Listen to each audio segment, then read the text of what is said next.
everybody, I'm Joey Paul and I'm an indie author, and welcome back to my channel. I write young adult fiction across a variety of genres, and if you think that might interest you, then think about subscribing below. This year I clocked up 17 years as an indie author, and later on this month I'll be releasing my 20th book, and so I thought it would be a good idea to look back and think about what I've learned over that time and share it with you guys. So number one, deadlines can be flexible until they can't. I've had friends ask me why I set deadlines even though as an indie author I should be able to control everything. I tried to explain it to them what I'm going to explain to you. Yes, as an indie author you do have a whole lot more control over release dates and covers and all of that than you would as a traditional author. The issue is that you build up a readership. To get people hyped and into your work, you have to be constantly doing something to earn that. And if you say you're going to release a book, you kind of need to get it done. So yes, deadlines are flexible somewhat, but there are going to be times when they're just not. And that's okay, you do get used to it. Once you get to know your working life, your speed, your way of working with other people, you start to be able to judge when to set a deadline and when to let things slide.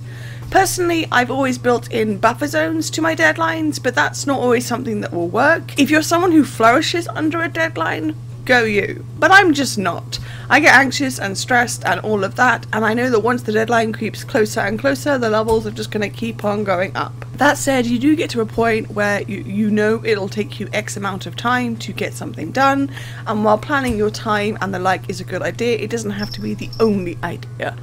You can work within your own limits, and as long as you don't consistently let readers down, then you should be golden. Number two.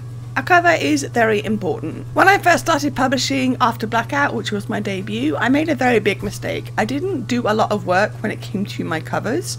Now you all know that I can't draw or design or any of that, but I went with the first covers drawn way back when, rather than commissioning new ones. And those first covers, they were terrible.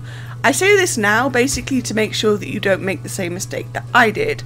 While I rectified it quickly, I did end up giving myself a bit of a stain on my name, and now I make sure that the first cover is very much the one that speaks of the book, the genre, the age category, and so on. So if you're first starting out, or you've been doing this for a while, make sure that your covers are the best they can be. If, like me, you don't have those skills, there is nothing wrong with getting someone else to do it. This is going to be people's first impression of your work, and that counts for a lot. Number three. Going at your own speed matters. There is so much talk about hustling and getting things done now, no matter what speed you normally work at, and I'm just here to tell you that it's okay to take your time. I know that in the grand scheme of things, I don't draft terribly slow. I also know that I release usually twice a year, and that works for me. But if it doesn't work for you, then do not, at any stage, feel like you have to go at somebody else's speed. How you do this is your own way, and that doesn't make you invalid as an author or a writer. You are valid however you approach this author life, and anyone telling you to rush and finish and publish, they don't need to have a say in how you do things. It's okay to go at your own speed, whether that's rapid release or years between them. Number four. Releases are always anxiety inducing. Talking about releases, they have, even after 20 books, may always make me anxious as it comes to the finish line. I don't know if there's some kind of law that states you have to have something go wrong during a release, but I found that it happens every single time. And I've never had a catastrophic thing happen, but I do know some authors who have. I don't think it gets any easier to know your book baby is going out there into the wild and worried about how it's going to be received, how people are going to find it. When you think about it, people are seeing your blood, sweat and tears laid out on the page, and that's bound to cause some anxiety. My only tips to minimise it are, if you're someone who can't read reviews for fear of finding a terrible one, then just avoid doing that, or have a friend do it, culling out the bad stuff and letting you only see the good. Either way, with only a few days to release, I'm already nervous about how people are going to receive my book. It's all my work over the past however many years reaching its peak, so yeah, anxiety and nerves are normal. And number five, working with people you trust is a goldmine. I've been very lucky in my author life to have really only worked with people that I knew before and trust immensely. My editing team are amazing, and I know that I can go to them with issues without there ever being a problem. My cover designer is talented and awesome, and I get to discuss ideas with her and go to her with certain tweaks to the cover. Overall, it's just nice to work with people who get where you're coming from and support you along that path. That said, I do know how lucky I am to have that, and if you don't, that doesn't mean that you're not working with good people. For me, it's part of why we work so well together, because we have that core trust in the partnership.